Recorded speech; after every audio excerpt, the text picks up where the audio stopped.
অবস্থাটা ছিল অস্বাভাবিক শান্ত। বাংলাদেশের দক্ষিণ পূর্ব সীমান্ত ঘেঁষে প্রবাহিত সাঙ্গু নদীর বুকে চলছিল বাংলাদেশ সীমান্তরক্ষী বাহিনীর বিজিবির একটি টহল নৌকা। যেন প্রতিদিনের মতোই একটি সাধারণ দিন, যেখানে দেশের সীমান্তের নিরাপত্তা রক্ষার দায়িত্ব পালন করছিলেন বিজিবির ২০ জন সদস্য। চারপাশে এক নিস্তব্ধতা ছেয়েছিল, যার একমাত্র ভঙ্গ করেছিল নৌকার ছলছল শব্দ আর পানির মৃদু ঢেউয়ের মৃত্যুসুর। কিন্তু এই শান্তির আড়ালে যে এক ভয়ঙ্কর ঝড় ঘনিয়ে আসছে, তাকে আন্দাজ করতে পেরেছিলেন তারা? সূর্য উঠেছে কিছুক্ষণ হলো, সকাল ৭:৩০ বাজতে না বাজতেই সেই নিস্তব্ধতা ভেঙে খান খান হয়ে গেল। হঠাৎ করে এক বিশাল গর্জনে কেঁপে উঠল চারপাশের পাহাড়। মুহূর্তের মধ্যেই আকাশ ভরে গেল গুলির শব্দে। অপ্রত্যাশিত এই আক্রমণে সাঙ্গু নদী ও তার ২ তীর থরথর করে উঠল। নৌকায় থাকা বিজিবির সদস্যরা হতবাক হয়ে গেলেন। তারা বুঝতেও পারেননি আক্রমণটা কোত্থেকে এলো। তার আগেই চারদিক থেকে শুরু হয়ে গেল গুলির বর্ষণ। পুরো পরিস্থিতি পরিণত হল এক অবিস্মরণীয় আতঙ্কে। আক্রমণকারীরা ছিল মিয়ানমারের সশস্ত্র গোষ্ঠী আরাকান আর্মি। তাদের উদ্দেশ্য ছিল স্পষ্ট: বাংলাদেশ সীমান্তরক্ষী বাহিনীকে বিভ্রান্ত করা, আতঙ্কিত করা এবং সুযোগ বুঝে তাদের সদস্যদের অপহরণ করা। তারা তাদের পরিকল্পনাকে সফল করতে চেয়েছিল, যাতে বাংলাদেশের সীমান্তে অস্থিরতা সৃষ্টি করে আন্তর্জাতিক পরিমণ্ডলে বাংলাদেশের ভাবমূর্তি ক্ষুণ্ণ করা যায়। কিন্তু সেদিন সেই অপারেশন তাদের জন্য একটা ভয়াবহ ভুল সিদ্ধান্ত হিসেবেই প্রমাণিত হয়। প্রায় ৫ ঘণ্টা ধরে চলা এই অসম লড়াইয়ে বিজিবির ২ সদস্য গুরুতর আহত হয়েছিলেন। কিন্তু তাদের মনোবলের কাছে ১ ইঞ্চিও পিছু হটতে পারেনি আরাকান আর্মি। বিজিবির সদস্যদের সাহসিকতা, দৃঢ়তা এবং দেশপ্রেমে মুগ্ধ হয়ে তারা প্রতিটি আক্রমণের মোকাবেলা করেছিলেন। এর মধ্যে মনে প্রশ্ন জাগে, বাংলাদেশ কি সীমান্ত যুদ্ধে পিছিয়ে পড়ছে? আসলে আরাকান আর্মির এই হামলা কোনো নতুন ঘটনা ছিল না। এর আগেও তারা বারবার সীমান্তে বিস্ফোরণ ঘটিয়ে বিজিবির সদস্যদের আহত করেছে, সাধারণ মানুষকে আতঙ্কিত করেছে এবং মাছ ধরার জেলেদের অপহরণ করেছে। কিন্তু ২০১৫ সালের অগাস্ট মাসে আরাকান আর্মি এমন একটি ভুল করে বসে, যা তাদের ইতিহাসের সবচেয়ে বড় পরাজয় হিসেবে চিহ্নিত হয়ে আছে।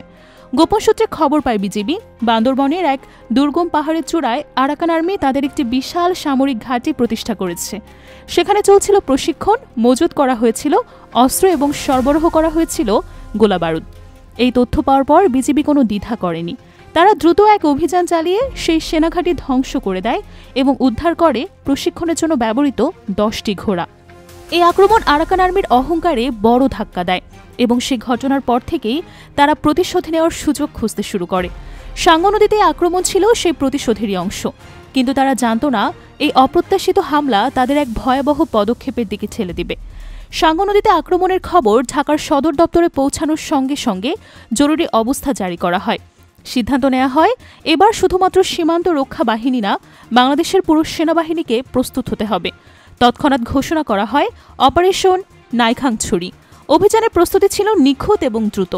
স্থলপথে মোতায়েন করা হয় বাংলাদেশ সেনাবাহিনী এবং বিজিবির বিশেষ দলকে।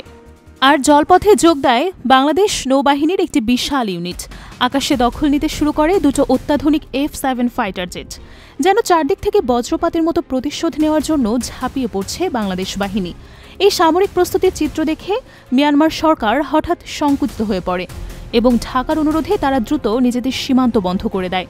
মিয়ানমার জানত আরাকান আর্মির পালানোর আর কোনো পথ নেই। যুদ্ধ শুরু হতে না হতেই সীমান্তের পাহাড়ি অঞ্চল হুড়মুড় করে কেঁপে ওঠে।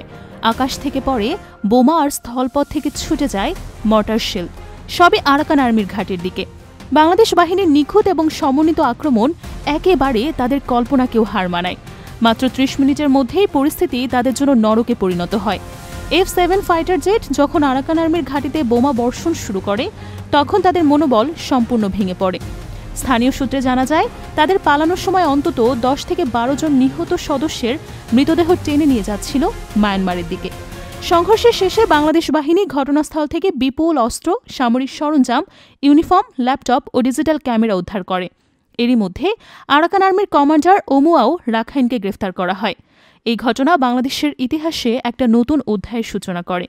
এই যুদ্ধের পর সাঙ্গু নদী আবারও ফিরে পায় তার শান্ত পরিবেশ। তবে শান্তির ভেতরে লুকিয়ে থাকে একটা অজানা গর্জন, বাংলাদেশের প্রতিরোধের প্রতিধ্বনি। নাইখাংছড়ির সেই যুদ্ধ ছিল শুধুমাত্র একটি সামরিক অভিযান না, একটা জাতির সম্মান, সাহস এবং আত্মমর্যাদার যুদ্ধ। এখনও যখন আরাকান আর্মির নাম সীমান্তে উচ্চারিত হয়, তখন তাদের মাঝে ফিরে আসে সেই পুরনো আতঙ্ক, সেই পুরনো স্মৃতি। তারা জানে যে কোনো সময়, যে কোনো মুহূর্তে বাংলাদেশ সীমান্তরক্ষী বাহিনী আবারও প্রস্তুত হয়ে যেতে পারে।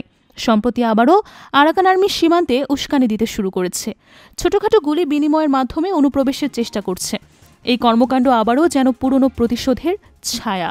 তবে বাংলাদেশের সীমান্তরক্ষী বাহিনী এখনও অনেক বেশি প্রস্তুত, অনেক বেশি শক্তিশালী। তারা জানে নাইখাংছড়ির যুদ্ধের ইতিহাস শুধুমাত্র অতীত না, এটা একটা বিশাল শিক্ষা।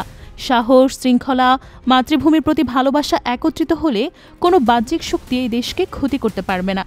যে বীর সৈনিকরা তাদের জীবন বাজি রেখে সীমান্ত রক্ষা করেছিলেন, তাদের রক্তে লেখা রয়েছে বাংলাদেশের অটুট গর্বের ইতিহাস।